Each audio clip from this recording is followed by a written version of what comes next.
Hello friends, आज का हमारा टॉपिक है इन्वेस्टमेंट है। सबके मन में ये क्वेश्चन होता है कि इन्वेस्टमेंट क्यों ज़रूरी होता है और इन्वेस्टमेंट क्यों करना चाहिए। सबसे पहले हम बात करते हैं कि इन्वेस्टमेंट का मीनिंग क्या है।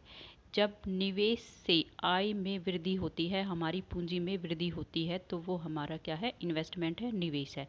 अगर हम इकोनॉमिक्स की बात करते हैं तो आई इक्वल टू के की हम बात करते हैं। I is the investment and के इज़ द कैपिटल है कि निवेश से हमारी आय में कितनी वृद्धि हुई है। अब हम इसको इजीली समझेंगे कि मान लीजिए हमने कहीं पैसे इन्वेस्ट किए हैं। पहले हम क्या करते हैं कि थोड़े से पैसे लगाते हैं, किसी भी बिजनेस को हम शुरू करते हैं। अब मान लीजिए उस पैसे से हमें प्रॉफिट हुआ तो हम आगे री इन्वेस्टमेंट की जो प्रक्रिया है वो लगातार बनाए रखते हैं। आप पिक्चर के माध्यम से भी देख सकते हैं। उसके बाद अगर हम बात करते हैं कि इन्वेस्टमेंट क्यों करना चाहिए, तो इन्वेस्टमेंट के लिए लोगों की जो सोच है वो अलग अलग टाइप से है। देखो, पहले टाइप्स के वो लोग होते हैं कि जो इन्वेस्टमेंट को ज़रूरी नहीं समझते हैं, अपनी आय को साथ साथ कंज्यूम कर लेते हैं, वो फ्यूचर सिक्योरिटी के बारे में नहीं सोचते हैं।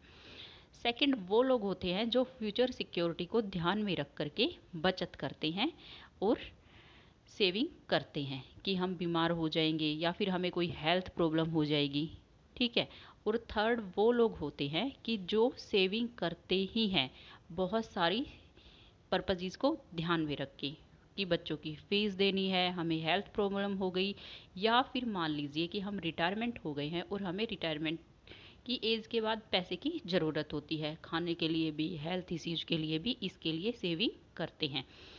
और जो हमारे लास्ट है वो ऐसे लोग होते हैं कि जो पैसे से पैसा कमाना चाहते हैं, जो अपने पैसे को इन्वेस्ट करते हैं और अपने पूंजी में वृद्धि करते हैं। अब इन्वेस्टमेंट है वो भी कई टाइप से किया जा सकता है। जैसे हम मान लीजिए फॉर एग्जांपल बॉन्ड में इन्वेस्ट करते हैं पैसा, फाइनेंशियल मार्केट में पैसा लगाते हैं कि उससे हमें क्या मिलता है, रेट ऑफ इंटरेस्ट मिलता है, जिससे हमारी पूंजी में वृद्धि होती है। कुछ लोग गोल्ड में पैसा लगाते हैं, गोल्ड खरीदते हैं। गोल्ड का आप लोगों को पता है कि गोल्ड की प्राइसेज है वो डे बाय डे इंक्रीज होती रहती हैं। कुछ लोग वहाँ से प्रॉफिट कमाते हैं। कुछ लोग क्या है कि रियल इस्टेट से प्रॉफिट कमाते हैं कि ज़मीन खरीदते हैं, घर खरीदते हैं, दुकान खरीदते हैं, फिर उनको रेंट पे दे देते हैं। वहाँ से वो क्या कर रहे हैं, अपनी पूंजी में वृद्धि कर रहे हैं। ये भी क्या है, इन्वेस्टमेंट है। अब हम अगर इकोनॉमिक्स की बात करते हैं तो जो बिजनेस करते हैं वो इन्वेस्टमेंट का एक मेजर पार्ट होता है। आपने बहुत सारी कंपनियां देखी होंगी, मोबाइल फ़ोन्स की देखी होंगी। हम जो भी घर में सामान लाते हैं सभी की आपको पता है, घर में तो वो सामान बनता नहीं है, आता तो वो बाहर से ही है। तो सबकी अलग अलग कंपनियां होती हैं। जैसे हम टीवी ले लीजिए, फ्रिज ले लीजिए, वॉशिंग मशीन ले लीजिए। तो वो क्या कर रहे हैं कि बिजनेस में पैसा लगा रहे हैं, इन्वेस्टमेंट कर रहे हैं, फिर उनको प्रॉफिट होता है, फिर अपने जो काम है उसको और आगे बढ़ाते हैं।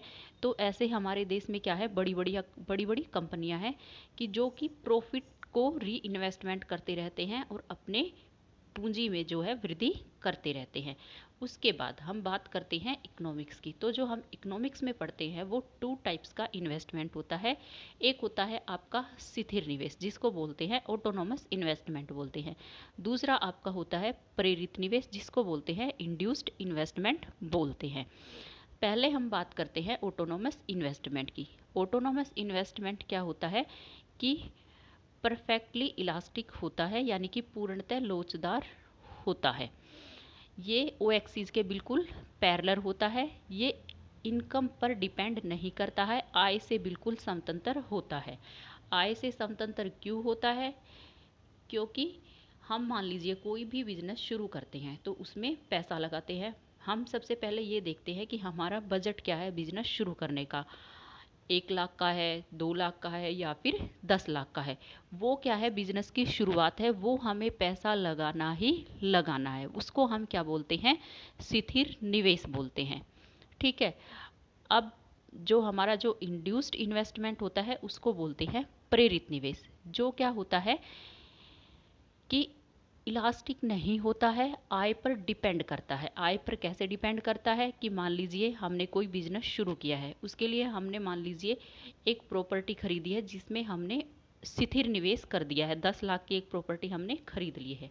अब उसमें मान लीजिए हम कोई भी दुकान शुरू करते हैं और सामान लाते हैं, तो सामान हमारा क्या है, प्रेरित निवेश है कि हम उस सामान को बेचते हैं, उससे हम प्रॉफिट कमाते हैं और उसको री इन्वेस्ट में करते हैं, जो कि इनकम पर निर्भर है, आय पर निर्भर है। अगर मान लीजिए हमारा सामान नहीं बिकता है और हमें प्रॉफिट नहीं मिलता है, तो हम क्या करेंगे, आगे सामान नहीं लाएंगे या फिर लोगों की पसंद को जानना शुरू करेंगे कि लोगों को क्या पसंद है, उनको किस टाइप का सामान चाहिए। ठीक है। अब दूसरा जो हमारा मेजर डिफरेंस है वो क्या है कि जो ऑटोनोमस इन्वेस्टमेंट है उसमें ज़्यादातर गवर्नमेंट ही इन्वेस्ट करती है, क्योंकि ये सोशल वेलफेयर के लिए होता है। मान लीजिए पार्क है या फिर स्ट्रीट लाइट है या फिर हेल्थ फैसिलिटी के लिए हॉस्पिटल है, एजुकेशन के लिए स्कूल है, तो गवर्नमेंट क्या करती है, पैसा इन्वेस्ट करती है, एक स्थिर निवेश करती है। आप बजट में भी देखते हैं कि गवर्नमेंट इतने परसेंट एजुकेशन पर खर्च करेगी, इतने परसेंट हेल्थ फैसिलिटी पे खर्च करेगी। और उसके बाद अगर हम प्रेरित निवेश की बात करते हैं तो ये क्या होता है, प्राइवेट सेक्टर में ही होता है, क्योंकि ये प्रॉफिट पर पूरी तरह से डिपेंड होता है।